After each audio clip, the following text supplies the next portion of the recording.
This house right behind us is the house of the president of City Council, Lisa Bender. And Lisa Bender did a big old song and dance at Powderhorn, saying that she's going to defund the police, and then there was no Q&A. So I thought, what better situation than to have people that know City Council better than City Council, and to have two people that are more knowledgeable than it to sit and have a forum real quick. It's going to be very short, and if you raise your hand, we'll get our people to answer your questions. So first I want to call no stranger to anybody to interview real quick about City Council. Nikema Levy-Armstrong, give it up, everybody. And if Lisa can hear us, there's a chair right here. There's a blue chair right here. It's blue for Democrat and nonprofit. That's right there. So, first off, I just want to ask, what is the function of City Council, Nikema? That's a good question. What are they supposed to be doing? We're still trying to figure out what their actual jobs are. But seriously, City Council has oversight of many of the city agencies. They also help approve the budget. Each city council member represents one of the 13 wards. So when things are happening in your ward, when there's no snow removal going on, you got potholes, you got all kinds of things happening. Crime, economic issues, youth programs, city council members are supposed to be responsive to those issues. And what has Lisa Bender done for those issues in her ward and being the president of the city? What is her role and what has she done? Like, what's her track record that she knows? So within the last couple of years, Lisa Bender became the president of, sorry my mic is going out, became the president of the city council. And in that role, she's supposed to help set the tone and the agenda for the priorities of city council. There you go. I might pass it back. All right. She's supposed to help set the tone and the agenda for City Council.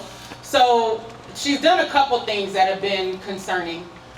Since first of all, if you look at her bio on the city's website, she talks about her areas of focus. Criminal justice reform and police reform is not one of those areas. But she talks about bike lanes and other things that matter to white people in the city of Minneapolis. That has been her area of focus. It's just, that's no secret. And the one thing that she does mention in her bio that, you know, she helped vote for was a repeal of lurking and spitting laws, right? We got the city council to vote 12-1 in favor of repealing those laws. But that was the power of the people that did that, right? Back when I was a law professor at St. Thomas, my law students and I collaborated with the community to push for a repeal of spitting and lurking laws. So all she had to do was show up and vote. But that's the only thing on her resume, on her bio, that is connected to Black lives and what matters to our community. What are spitting and lurking laws for people that don't understand what that is? So spitting and lurking laws are like the Black Codes. Black Codes were put in place after slavery was supposedly abolished. I say supposedly because the 13th Amendment opened the door to a new form of slavery through the criminal justice system. So in many southern states, but northern ones too, like Minnesota, they put Black Codes on the books to punish standard behavior by Black people. So if Black people were hanging out late at night, that was a crime. Unemployed, spitting on the sidewalk, all of those things were considered crimes. So if you look in Minneapolis's ordinances, we had crimes against spitting and lurking. And those particular laws were being used against young Black men in the city. They weren't stopping white joggers for spitting, but they were stopping young Black men. They were accosting them. Some of them would be given citations and some of them would be arrested. So we were fed up. We went to City Council, mobilized the community. We did the research. We demanded that they repeal those laws. So that's about the only thing on her bio, but that was, again, a community-driven initiative to help stop some of the racial profiling that was impacting Black people. Now, I'll go and rewind really quick about George Floyd, but I want to catch up recently. They had a hearing and repealed or reformed some of the police, what police are able to do or not do. And I spoke with you briefly about it, and I said, hey, well, they banned chokeholds and a certain, certain other physical activity. And I remember you saying, well, it's not enough. What what actually happened there, and what did they try to sneak by people? Are you saying the legislature? Yeah. So the legislature did not ban chokeholds. They left a caveat in the law that still allows for chokeholds if police officers feel that they're in imminent danger or someone else is in danger. So they might as well have kept chokeholds on the books, right? That's why we have to pay attention, and we've gotten on the media about them calling this sweeping legislation. It is not sweeping legislation. This is the bare minimum of what they could have done, and other states have passed even more progressive laws than the place where George Floyd was killed, which is completely unacceptable. So no, they didn't ban chokeholds. We have to push back against those false narratives. When the media, most of them are not lawyers, they're not looking at the language, they're reading the narrative from legislators who are patting themselves on the back, and they don't have it right. So they did at least one thing, right, that we can be proud of. So Kobe Heiser's family, Noah McCourt, they fought to get autism training for all police officers. We got to give them props for that, because Kobe Heiser was essentially killed because of an officer's response to his autism. So that training is necessary, but there's no accountability in the new legislation that passed. And again, it's the bare minimum. One of the things Communities United Against Police Brutality has fought for a long time is for police to carry their own liability insurance, right? Even in the city, there was overwhelming public support for that. But what did City Council and the mayor do? They put the kibosh on that. So that's why when these officers kill people, they don't have to pay out of their own pockets. They're not responsible. That's taxpayers who are paying millions of dollars for what they're doing. Now, one of the problems that I have with Lisa, aside from her failure to focus on Black lives, she can't say she didn't know. She's been elected since 2013. In the midst of that, Danielle, your brother was killed. We had an 18-day occupation in front of the 4th precinct. She came out there one of those days just so she could tweet about what was going on, but she didn't do a damn thing in terms of changing policy, right? So we're fed up with that kind of stuff. So even her being out there, knowing the community's out there in the freezing cold, standing up for Jamar, standing up for changes to our system of policing. And one of the things that the president gets to do is participate in some of the negotiations when lawsuits have been filed. So Jamar's family was one of the families that filed suit. Lisa was there as a part of those negotiations. We know Justine Damon's family, Justine Damon Rusacek, who was killed in 2017, a fluent white woman. Her family filed a lawsuit. Under Lisa Bender's leadership, her family got a whopping, unprecedented $20 million. Jamar's family got $200,000. There was no film in either of those cases, right? Jamar died in 2015. His family didn't get $200,000 till last year. Justine was killed in 2017. Her family got paid even before Jamar's family. And then you look at Terrence Franklin, who was killed in 2013 in this community, right? His family got just over $700,000 just last year after Justine. That was under Lisa Bender's leadership. So if Black Lives matter to you, why are there these uneven and inequitable settlements when people's lives are taken? Why are you showing us that a white life matters more than a black life in the city of Minneapolis? They're telling us through their dollars. So them showing up in Powderhorn Park on some bullshit is nothing but bullshit. Because you have a chance right there with the power of your pen when you're writing those checks, if our lives matter, to settle equitably for our families. They all should have gotten the same thing because there was no video in either of those cases. It's a slap in the face. You're already white, full of privilege, already living in an affluent community, and now on the backs of black and brown and native people who've been out here for years, pounding the pavement, being excluded, being talked about for standing up for black lives, you give a white affluent family $20 million. So what does that say? Our lives don't matter to Lisa Bender, period, point blank. And that's why when we're talking about this current issue, they are causing a divide in the activist community. Because you have people like, abolish now, do this now. Y'all think we want police running around doing what the hell? No. But at the same time, who's going to vote on no plan? Right? How do you put some language down that you just finished writing, vote on it, and then try to sell it to the public? As a lawyer, there's no way I can get behind that when you haven't done your due diligence. You haven't come to the community. You haven't talked to black people. who are most likely to be impacted by police violence and community violence. So again, you're showing us that our lives don't matter, because we didn't have our asses out at Powderhorn Park. They wasn't talking to us. They didn't pick up the phone. They didn't come to black churches. They didn't come to the black community. They didn't even hold no damn Zoom calls to talk to us and see what the hell that we wanted.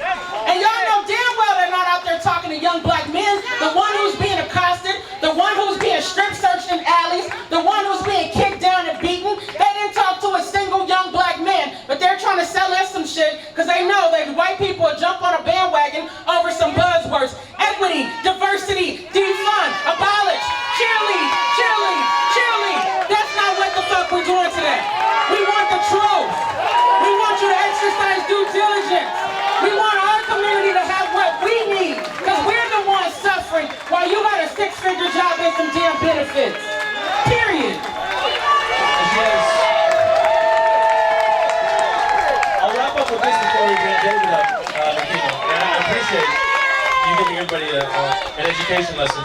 So y'all done shook something up here.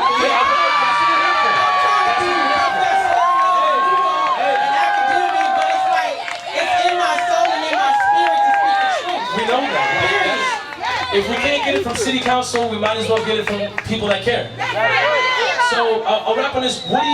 How can people affect City Council, or how can they change it? How can they change this narrative? Well, one of the things that we have to do is to resolve to get their asses out of office. They don't know how to govern. That's just the bottom line, y'all. I'm not just saying that to be saying that, right? Like, there's real pain attached to saying that, because of all the times that we went to City Hall and we asked them to focus on the police in Minneapolis. We asked them to use their power. We asked them after Thurman Blevins was killed, for example. We said we want public hearings on this situation. We want you to run through what policies were violated so that these cops can be fired. They didn't do any of that. Not only that, when we found out that cops were pressuring EMTs to give people a date rape drug. Wow. Even the mayor, who I do not stand behind, said he was going to go get Sally Yates as an independent investigator. They were going to pay all this money for a credible investigation. Lisa Bender and the rest of City Council put the kibosh on it.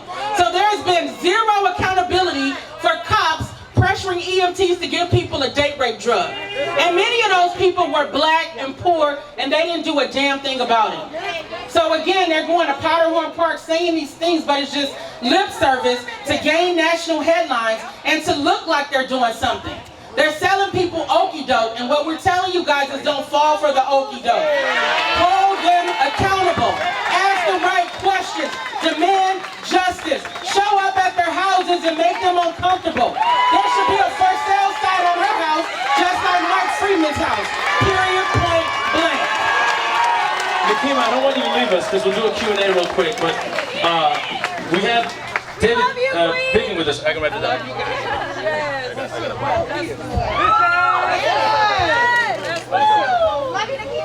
And David, you work with Communities United Against Police Brutality, yes? Yes, that's right, and I'm standing in today for Michelle Gross, who wasn't feeling too well. She wasn't feeling too great. I want you to tell us what is the function of City Council, and what is the history you know of City Council, and how they failed or they've succeeded? Yeah. Well, the City Council has failed absolutely when it comes to police accountability. They have had years and years to do something, and all they do is point fingers at why they can't do anything. They'll point fingers, they'll whine and moan about the police contract. For 3 years they'll complain about it, and every 3 years they unanimously approve the same language. So they, 8 years ago, created what they called civilian review. It's not civilian at all. The Office of Police Conduct Review. They created this. It was designed to fail, and it has failed more spectacularly than anybody could have imagined. If you go down to file a complaint with this body, you know, go down, tell your story, sign your name, the whole shot. That complaint has less than 1 chance in 200 of leading to any discipline of a police officer. That is bullshit! It's bullshit. And they know it darn well. It was controversial when it was planned. They had community meetings. The opposition was unanimous at every community meeting. Not just there's problems, but throw this thing out, it has no merit. So the city council passed it. They said, well, we'll look at it again in a year. Star Tribune had a headline right on top of the full, front page, 439 complaints, 0 discipline. That is insane. That did not look so good, right? No. So they held their meeting and they considered it and they said, we should wait another year. It's really too soon to tell. And you know what? It's been 7 years from that. And they have never put it on their agenda since then. Not once. We've been bringing these statistics to them every year. Now it's over 3,000 complaints that have been filed with this body. 350 of them since George Floyd was killed, incidentally. Of those 350, by June 29th, 91 of them had already been closed without discipline. So this is where complaints go to disappear. And they could do something about that. They had the power to put it in place. They have just as much power to get rid of it. That's right. First we abolished the OPCR. Then we abolished the city council. How about that? What's the OPCR? Office of Police Conduct Review. Okay, well you just explained. Right. And then we abolished the city council, you just said? Well, I wish we could do that. But somebody else is going to take their place. And at this point, whenever they talk about their charter amendment and abolishing the police, they damn well know that something else is going to take its place. It's merely a power grab. That's it. Do we want the mayor to be in control of the police? Hell no! Do we want the city council to be in control of the police? How about, do we want the people to be in control of the police? That's what it's about. And this is controversial, and a lot of people on goodwill have landed on both sides of this issue. So I don't want to question anybody's motives. But it's been a beautiful thing at the hearings on this charter thing, that despite what position people take, everybody hates the Minneapolis police. Yeah. Everybody hates the Minneapolis police.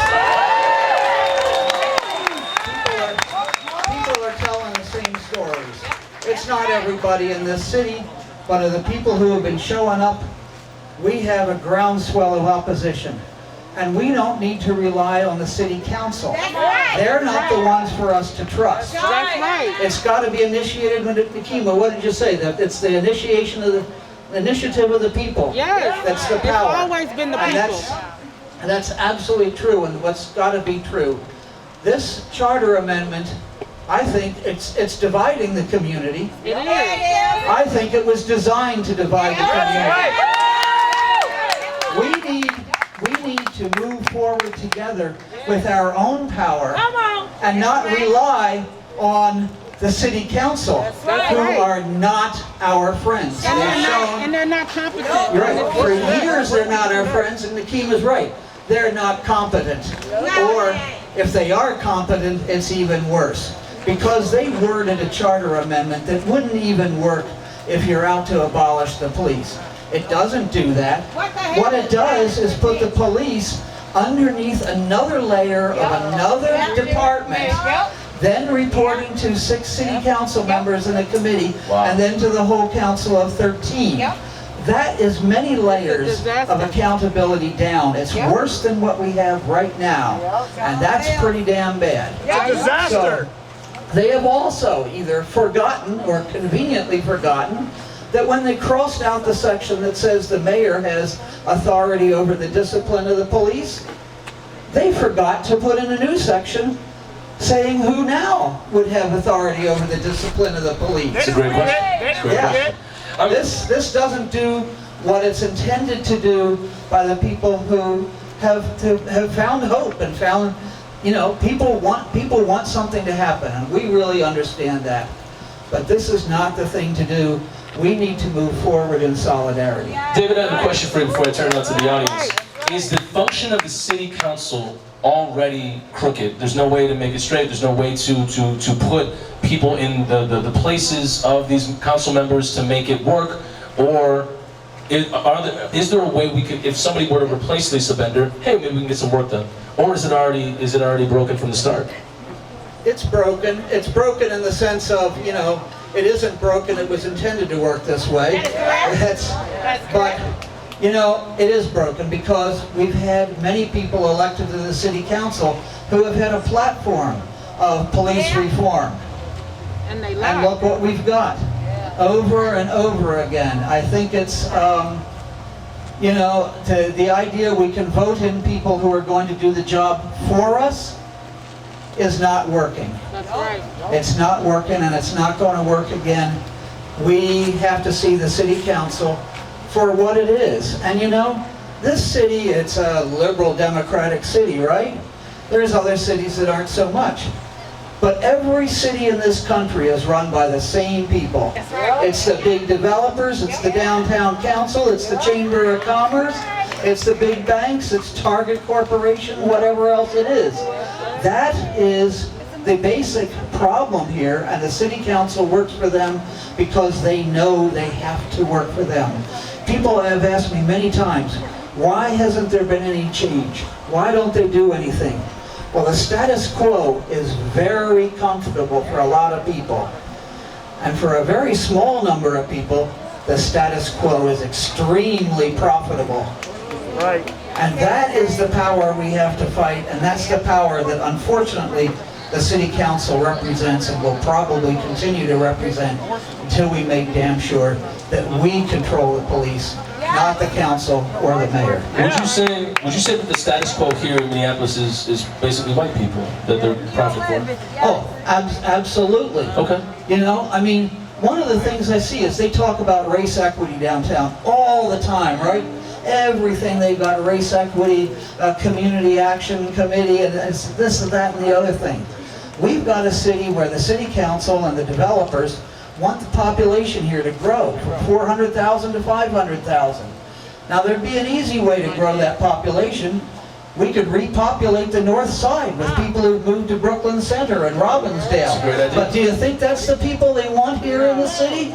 They want rich single people living in high rises, and that's who they work for. And when you want one thing and not another thing, you incentivize what you want, you disincentivize what you don't want. And what they don't want is a lot of black folks in town, a lot of people who might give them some trouble of what they're trying to do here.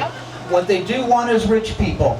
And as long as you have that basic goal, racial equity is absolutely window dressing and just words to them. Thank you, David. Thank you. Does anybody have any questions for Nakima or David that they have about city council? Yes, Lavish. Nakima, this for you. Oh, Go ahead. okay. I didn't know it was that loud. Nakima, either one of you guys, really, how do we go from the current police state to something more like what the SNCC developed, which is more of like policing ourselves? Well, I think we have to, of course, get the resources to organize. We already saw glimpses of that when our community was under attack during the uprising. We had white supremacists coming in, shooting at people, trying to burn down our buildings. And we had Leslie and the NAACP, Eli Darris, all of them organized and put some freedom fighters in place who were standing guard, many of them armed, on the streets and in front of buildings. So I believe that it takes the resources to develop that infrastructure so that we don't put a worse situation in place. Because you really have to be self-disciplined to be having a firearm, walking around the community, given the levels of complexity with the conflict that goes on. We know we have gangs as well in our communities. These are real things. But I'd like to see some of those brothers put down their disputes and become street soldiers on behalf of the community. Right? It's going to take time, it's going to take energy, but it's worth it. But you can't just say, I'm going to do this, and you don't have a plan. You're leaving the community vulnerable. Right? That's what I live in North Minneapolis. When I look at all the shootings that have happened since they went to Powderhorn Park, it's scary.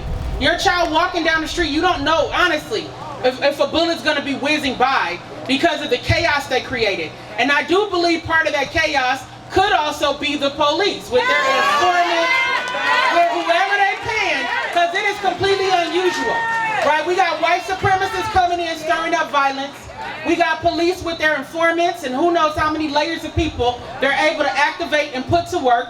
We know the government infiltrates. There's probably some government people out here hiding right now amongst the crowd, acting like some damn protesters, but they work for the government. And then you got real life community disputes, people acting out their trauma. So we have to deal with all of that, and we also need a plan for economic justice. Because how we gonna tell brothers, put down your gun, stop slinging, but they have no job and no way to feed their families? We're setting them up for disaster. And liberals are always talking about, we tired of some goddamn social services. We want businesses, we want jobs, we want opportunity for our community. But you don't hear them talking about that. How you gonna deal with the police and not have economic justice so you can cut down crime? How do we allocate the resources? One second, Lavish. How do we allocate those resources to actually be able to create it? How do we compile enough money so that we can build that infrastructure? Well, there's clearly money there. I mean, if the organization that's bailed out a few people got $35 million, there's obviously money in this community. If some of these other organizations that crept up on the scene got $20 million, there is money out there, right? The police budget is $193 million. We need people from our community to be looking at that budget and figuring out where can we cut the costs and put the money into our community. We also need to replace these people on the city council and have y'all who care about justice run for these seats so you can make the decision. That's what it's gonna take for real. And I think the Kima brings up a great point. There is a particular group in town that raised over $20 million for themselves. Over $20 million for themselves. And I spoke about this last time. And the question is what is the work going to be going forward? $20 million could buy you a block. It could buy you a block. And there was a lot of money spent on divvying up the encampments on Powderhorn. Those bulldozers cost money. Those police officers cost money. So the money's going in the wrong direction, to speak to Lavish first. But then secondly, there is a particular group that got over $20 million that could actually do work for that. There is a means, if we were able to focus our finances to a group that we were all a part of and held accountable, then that could possibly happen. Right now, you have a group that is on watch right now. They are on watch. They are on the clock. And we are all going to be watching them. And I'm not going to put their name on blast. I'm not going to amplify them. But the idea is that they are on watch right now. They're on the clock. And they're going to have to do something with $20 million. That's a lot of money. Does anybody else have another question? Yes, you're right.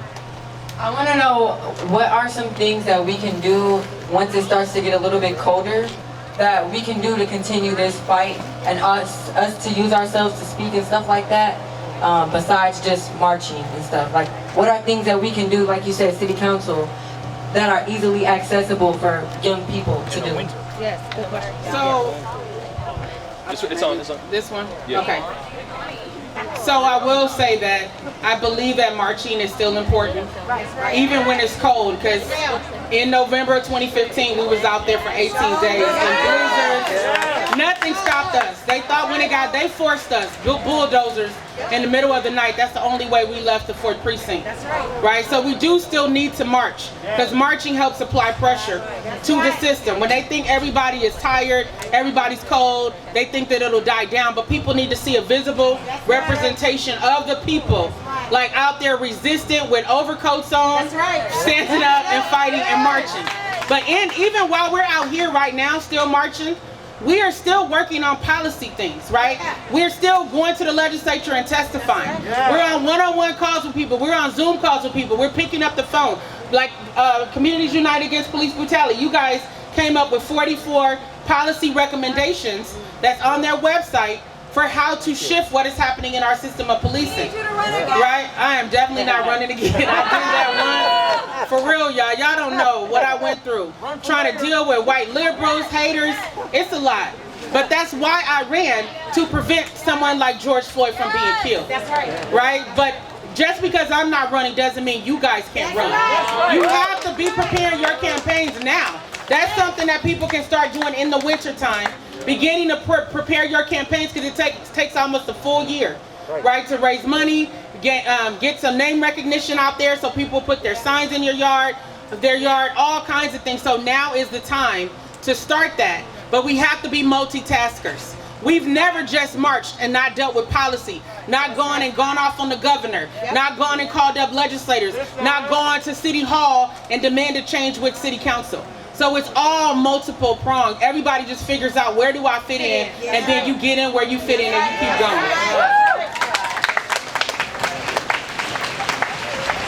Yeah, let me just say also, you know, we're pretty creative here.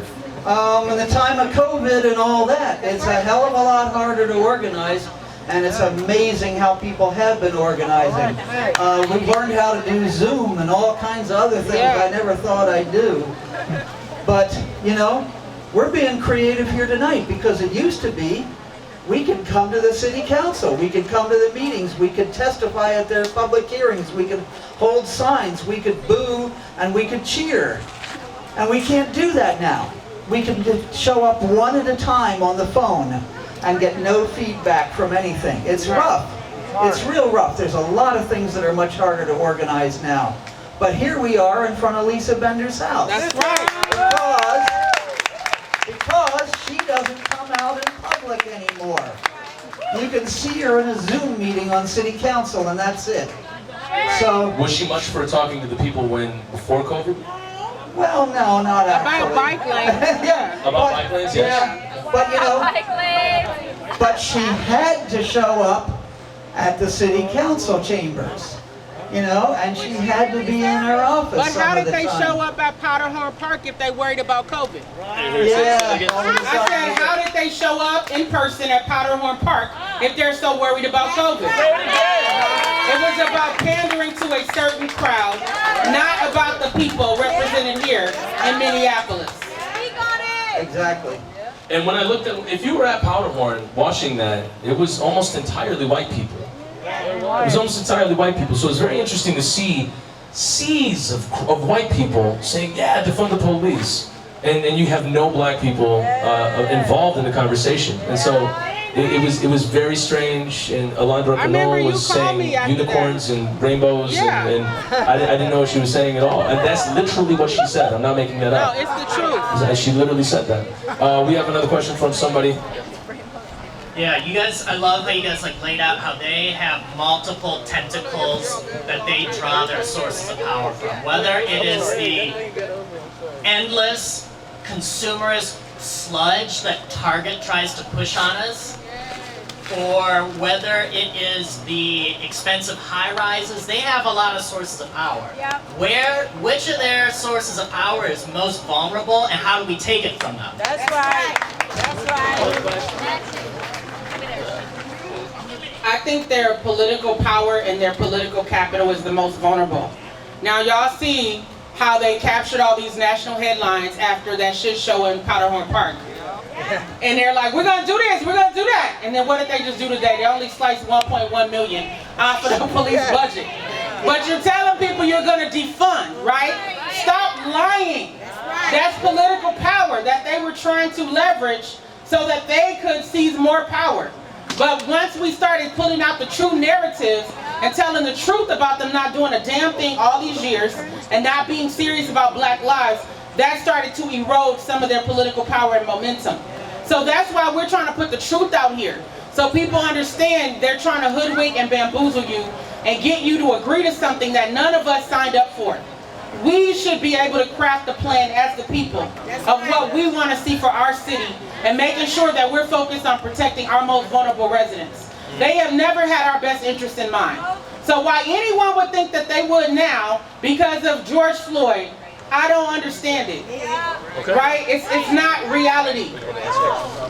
Go ahead, Dave. Yeah, I mean, we have to be strategic.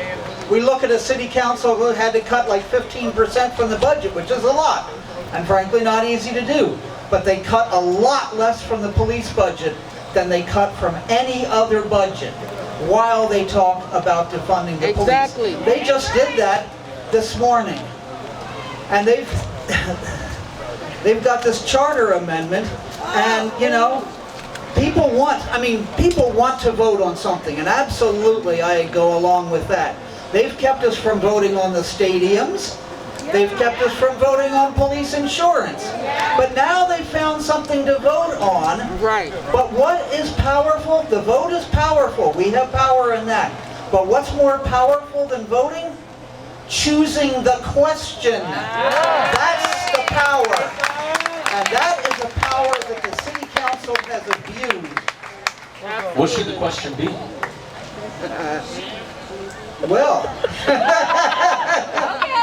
do I? Wow, how far do I go? Just give us one or two. Yeah, I mean, clearly, we have to get an accountability mechanism for the police that's controlled by the people. A civilian review authority with actual power. I served on the Civilian Review Authority back before it became that Office of Police Conduct Review. It was good. At least you could complain about the police to someone other than the police, and it was truly civilian. But it was weak. It was pathetic. It was one of the best in the country, and it was still pathetic. It needs subpoena power, but much more than that, it needs the power of actual discipline. That's right. And you know, that could even be done under the existing city charter. Wow. The charter gives the mayor full power over the discipline of the police force. The charter, the mayor has always, for the last 100 years, delegated that authority to the police chief. He could delegate that authority to a civilian body. That doesn't even take a charter change. Right. So Mayor Fry can do that right now. He could do that right now. He doesn't want to do it. You're absolutely right. Nikema, I want to ask you the same question. What should the question be that we should be asking? Well, when it comes to the issue of policing, I think the question is, what do we want to see, right? Yeah. But you also need data to look at what the issues are, to look at what has been happening in the department as far as discipline. You need data and you need information. You can't just make up stuff, write it, and then sell it to people. You have to do your homework and present options to people, right? Of what are the best practices, what could work, what do people want to see. They didn't do any of that. And as someone who worked in academia for 14 years, it's like that is one of their biggest mistakes. That's why I can't sign on to that. That's right. They did the work. Yeah, absolutely. Go ahead. Hi, I have a question for pretty much anybody on the board here. I want to know, how can we educate ourselves on who to vote for so that Put it closer to your mouth. Put it closer. so that we don't end up with another Repeat the question. Lisa? That's right. What can we do for those who are not educated, you know, on the process? Like myself, I'll be vulnerable for a second. How do we educate ourselves on voting and who to vote for so that we don't end up with another Lisa? Great question.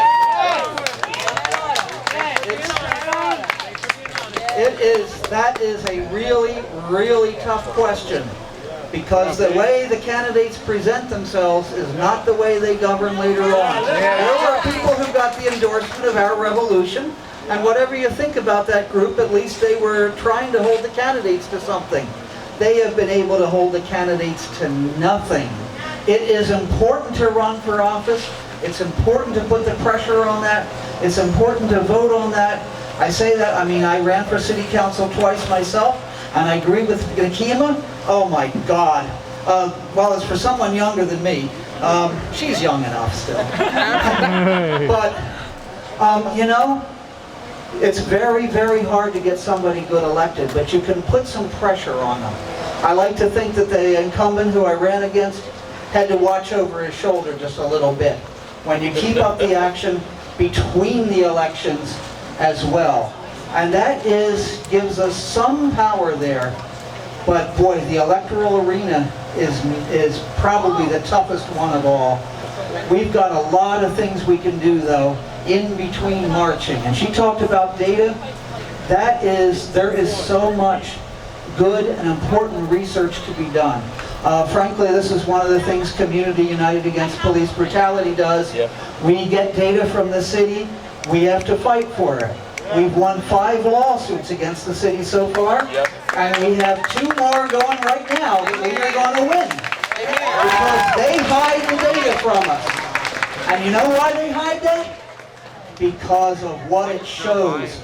We saw when an officer does get disciplined, in that rare case, we can get the full file so that we know what the complaint was about, as opposed to just there was one and it was closed without discipline.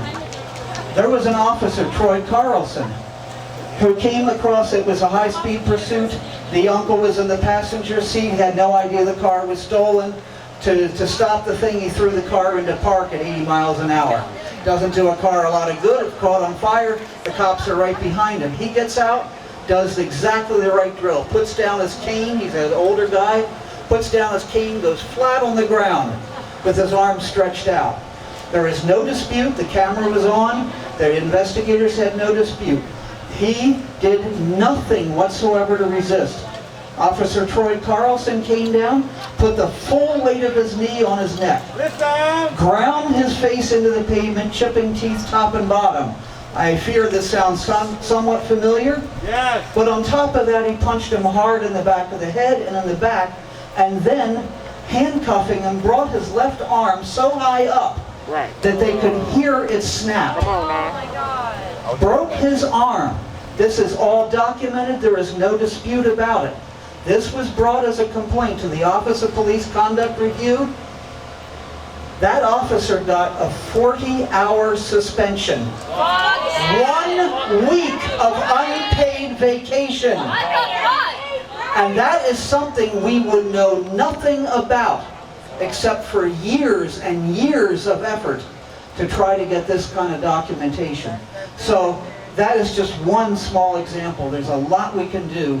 And I'll tell you, when the national media and the international media heard what had happened in Minneapolis, it was so good that there was already that information, so they could understand why. This could happen in just about any city, but there's a reason why it happened here. Yeah. And it's that kind of history, and we need to continue to do that work in between the marching. Absolutely. What year was that Troy Carlson did that? I believe it was 2013, 2014. Is he now? It takes years for the discipline to actually take effect. Is he now in SWAT? You know, I have no idea, and I should know that. Okay. That's the next thing for us to find out. We got a lot of research to do, and anybody who loves reading huge files, oh boy, do we have fun for you. And so here's the deal. If you're talking about like information and data, you need to introduce yourself to Communities United Against Police Brutality. You have to right now. I know that a lot of people wanted to jump on the bandwagon with Reclaim the Block and other groups that had just kind of sprung up, but Communities United Against Police Brutality has been here for decades before some of y'all were born. So CUAPB.org. CUAPB.org. That is where you can invest your time. We'll take one more comment from Nikema and then there's another question. also a database as well. Okay. You can look up information on MPD officers, the complaints that they have. There's also a civil rights database, and that was through you guys fighting and other people fighting, ACLU fighting to get that information released publicly. One other thing I'll say in response to the voting question, it is difficult to run for office here and win. The honest reason is because white people control our electoral system and our electoral politics. And some of the worst white people I had to deal with were those who thought that they were liberal and progressive. Those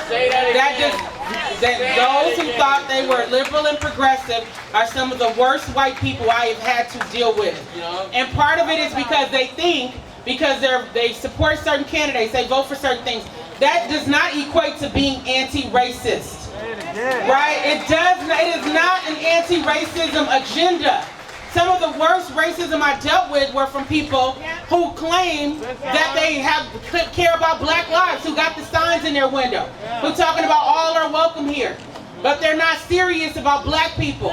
But in Minneapolis, because we have ranked choice voting, there is an opportunity for people to run and to win.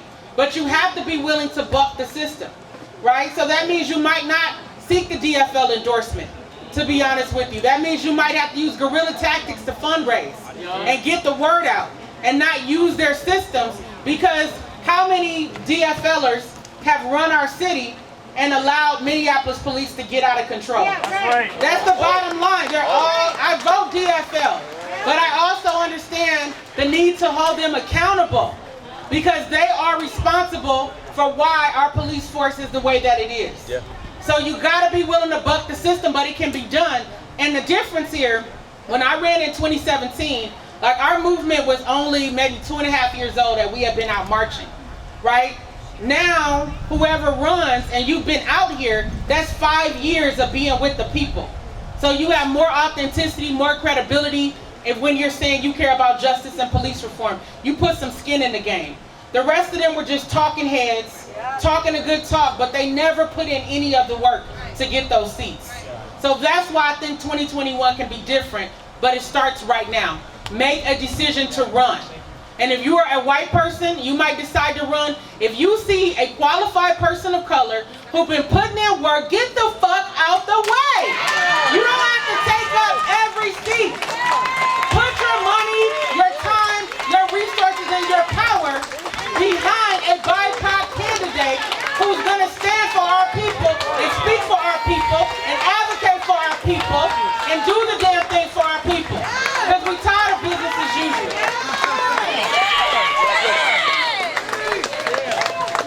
I just want to say real quick, thank you for taking the time to answer my question. As we come here, we talk about, you know, those who weren't filmed. I couldn't help but think, I'm from Atlanta, Georgia, and I don't know if y'all know, but black people, we don't go on road trips, because when you go to rural areas, the police are the KKK. The police are the ones lynching you. I don't ever want to go to Duluth because I'm scared of what's between here and Duluth. So what do we do about, because like I see these pathways for metropolitan cities to get that defunding to happen, but we have Native American girls being kidnapped in these rural areas too, you know, and this is still going on. Police are knowing about this, and how do we have that accountability for outside the metro as well?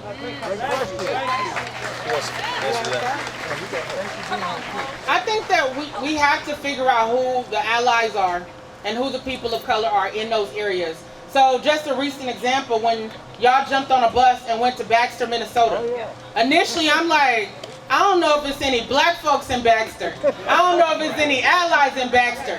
But when they went, there were a whole slew of people willing to help hold Paul Gazelka accountable, which is why I think that Police Reform Accountability Act actually passed.